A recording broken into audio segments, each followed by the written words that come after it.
Hi, everybody. Welcome to Sweet Dreams Wellness Travel. I am Barbara Tuckett, the owner of Sweet Dreams Travel. I am a wellness travel specialist, and I believe that our mind, body, and spirit are all connected, and they all play into our well-being. I create travel experiences which improve our wellness so that you return from your trip with more health, more happiness, and more connection. So this is a YouTube video and also a podcast, episode number 8. The title is, "This will be the scariest, most liberating, life-changing experience of your life. Try it at least once. Solo travel." So let's get started today.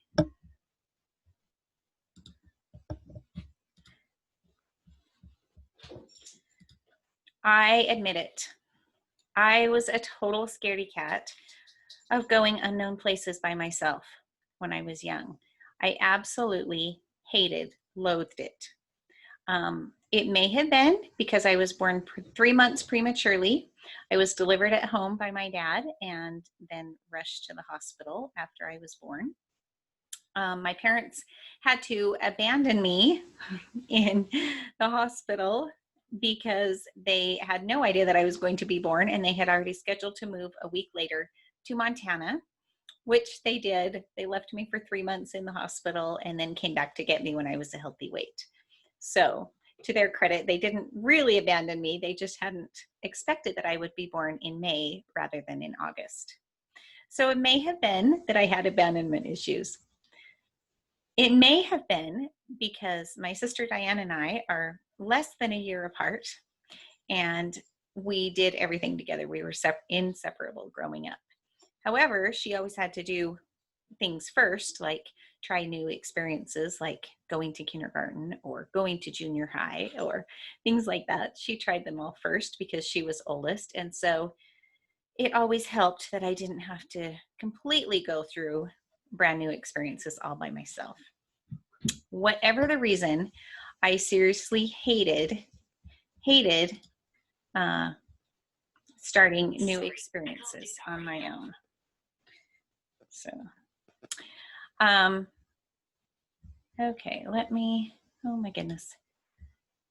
There we go. I wanted to get into this slideshow. I'm sorry. A little bit of technical difficulty going on here. There we go. The first day of school for me was the absolute worst. I seriously cried every day the first day of school, beginning with kindergarten, and yes, I will admit it, even into college. I cried the first day of school. It was unknown. It was scary, even though I had possibly been at that school the year before. Most of the years I had been at that school the year before, and should have been pretty comfortable because the classroom was new, because the other students in the class weren't my same ones from the year previously. I don't know what it was, but I was absolutely a basket case on the first day of school every year, without fail. So fast forward to being in my early 20s, and I decided that I wanted to go on a mission for my church. I was called to Brazil.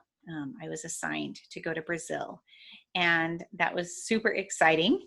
I went to the missionary training center to get trained and to get language trained and trained for my mission, which that experience lasted 2 months. Now, the scary part for me, this very scariest part for me about going on a mission, it wasn't going to Brazil. I actually was pretty comfortable with that idea, and it wasn't learning a new language, Portuguese. I was fine with that. But the scariest part was having to travel by myself. And I consoled myself with the thought that it was going to be okay because I would always be assigned with a partner. I would always have somebody to be right with me all the time. And so I wouldn't have to travel by myself really, because there would always be assigned people to be with me, other missionaries that I could be with. And so off I went. I went to the training center for a couple of months. Now, at that time, Brazilian visas were really, really slow in being issued. And so when I was there in the training center, I met several people who had already been waiting for their visas from the time of their assignment until the current time when I met them. They had been waiting for sometimes six months. They had been waiting a really long time. And so it was decided at the end of the time of my stay in the training center that they would just send all of the visa waiting missionaries to places in the United States while we waited for our visas to come.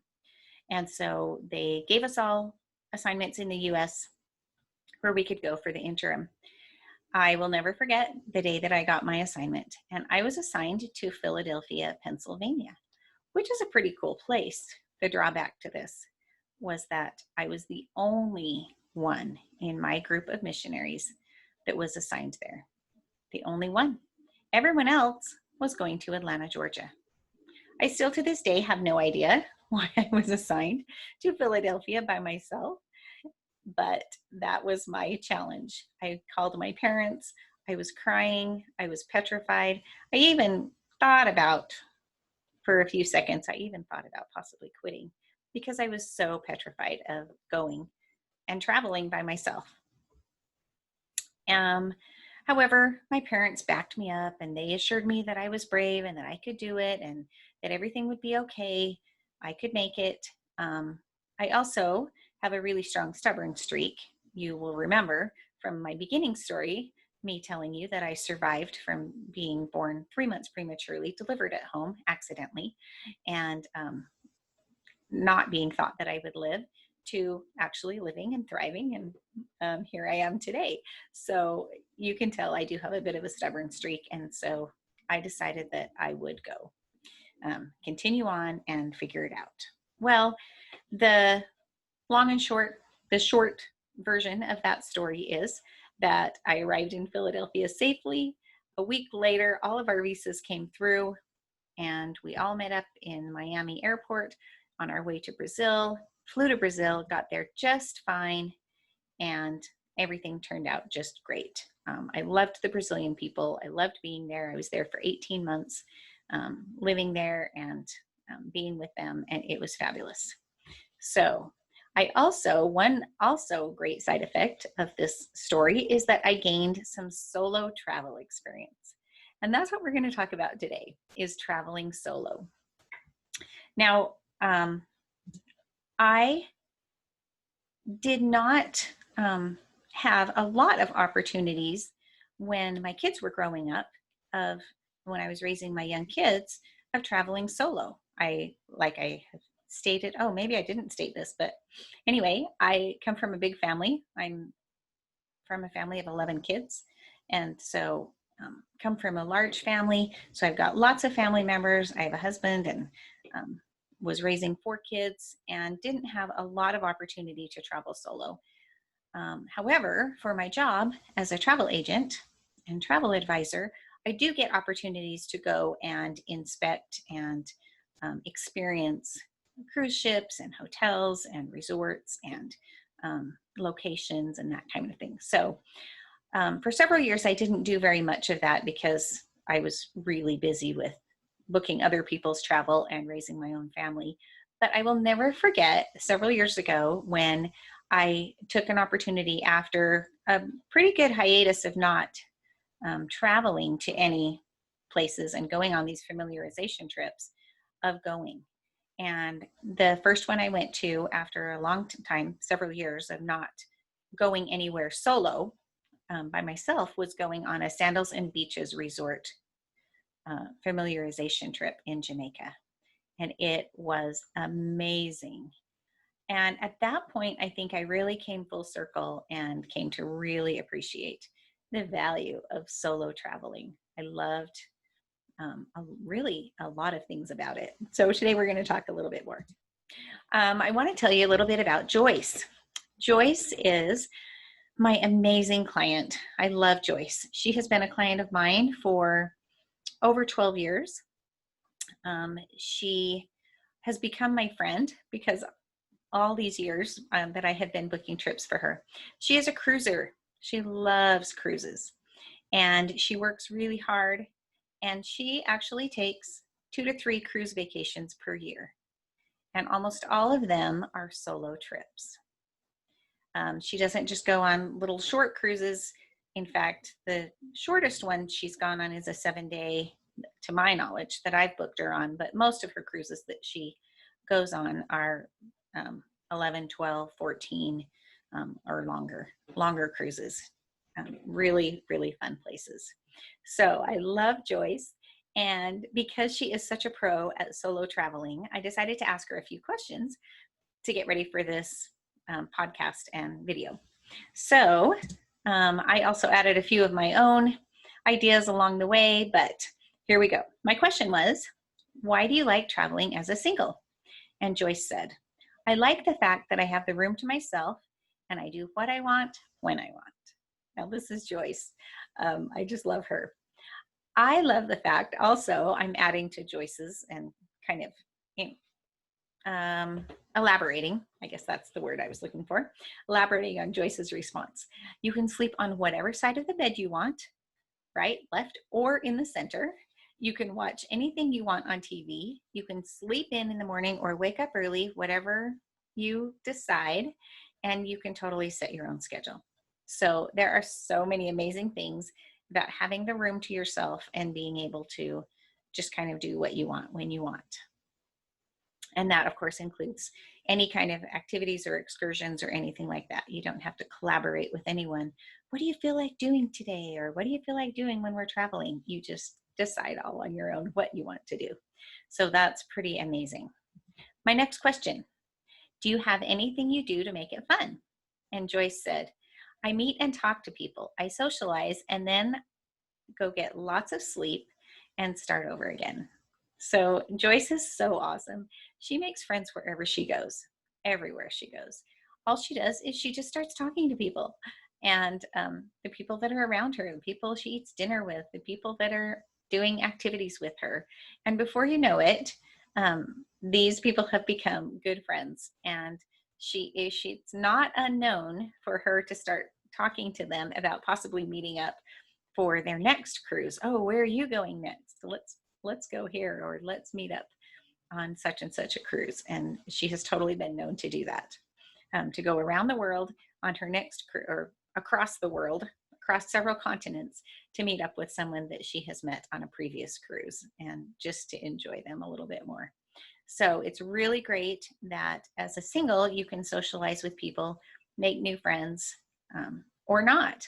If that's not your thing, then it's really amazing to just kind of have some solo time to yourself and not worry about socializing also.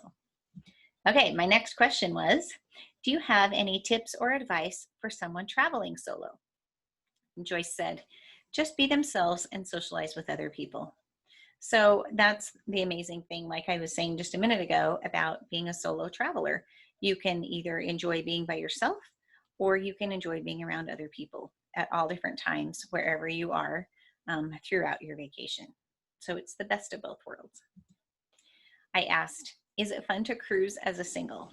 And she said, absolutely, I prefer it. So for Joyce, it's really the right combination of independence and socializing.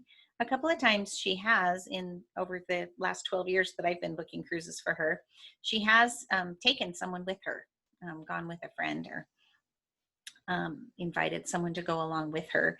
And she hasn't liked that as well. She much prefers just being solo and just being able to do her own thing.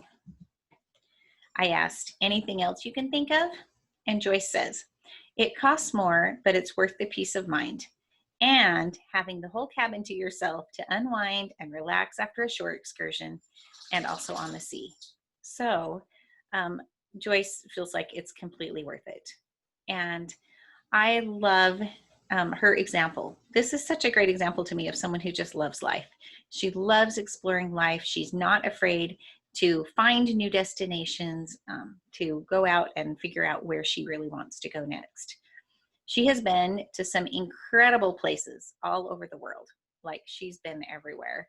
And she loves discovering new itineraries, but she also likes to go back to a previously visited location, not repeat a cruise, the exact same cruise, but either go with a different cruise line or different itineraries, different stops along the way. And she finds a way to equally enjoy the stops and the locations that she visits, plus all of the at sea days where she can just be on the ship and enjoy her time there. So she is a great example. I love Joyce, and I love booking trips for her. So you might be wondering, if you were wanting to go on a solo trip, what kind of a trip would you even do? What is best for solo traveling? So my best advice is that a planned itinerary is probably the best, easiest way to go solo when you're traveling. A cruise like Joyce does is awesome because it's got a really great combination of things that are planned as far as stops and dinners and all of that type of thing, along with a lot of really unplanned time where you can fill in with activities and choose to do whatever you want. So cruises are fabulous. Another one that is really great for solo traveling is a guided land tour. So tours that are already put together for a little small group of people or even a larger group of people, depending. And they visit certain, similar to a cruise, but you're just on land, and you visit certain locations, and you have, often you have a tour guide or somebody, some kind of a host that is there to help you along the way. The key is, in my opinion, to be able to be with and enjoy your fellow travelers, but also maintain your own independence and have some fun that way. It gives you the security of being in a group, and so you don't feel like you're completely alone all the time. You're in a group, but then you also have the freedom to explore in ways that feel best to you and that are authentic to yourself. So, and of course, some groups are designed especially for single travelers. And so ask me about those. If you're interested in being a solo traveler and trying it out, ask me about those, and I can hook you up with either one that is meant specifically for solo traveling or any other type of trip. And I'm happy to help you get there. So I came across this quote, which is what the title of this episode is based on. It says, "Traveling alone will be the scariest, most liberating, life-changing experience of your life. Try it at least once." And that was from hostelgeeks.com. I was just looking for some fun solo travel quotes, and I came across this one. And I think it's so true. It is scary, but it also is totally liberating. It totally is life-changing, and it's amazing. And I completely agree that everyone should try it at least once. So back to just kind of wrap up. A couple of years ago, after I got back from a familiarization trip with another group of travel agents, and when I go on these trips, I go by myself. I go as a solo, but then we just meet up at the location. So similar to any other type of solo trip. I more often than not do not know the travel agents and advisors before we get there. Because they come from all over the US, and very, very often it's not people that I've met before. So that there definitely is a complete solo travel experience in that. Anyway, a few years ago, I got back from one of those familiarization trips, and one of my sisters looked at me and said, "Do you like traveling by yourself?" And obviously this is a sister that knew where I came from and the horrors that I had of going new places by myself. And I thought for a second, and I looked at her and I said, "Yes, I do." And I realized that I had come such a long ways since that little girl that was so petrified of going unknown places, going new places by herself. So I really, really love solo traveling. There is something that is so freeing and amazing about that.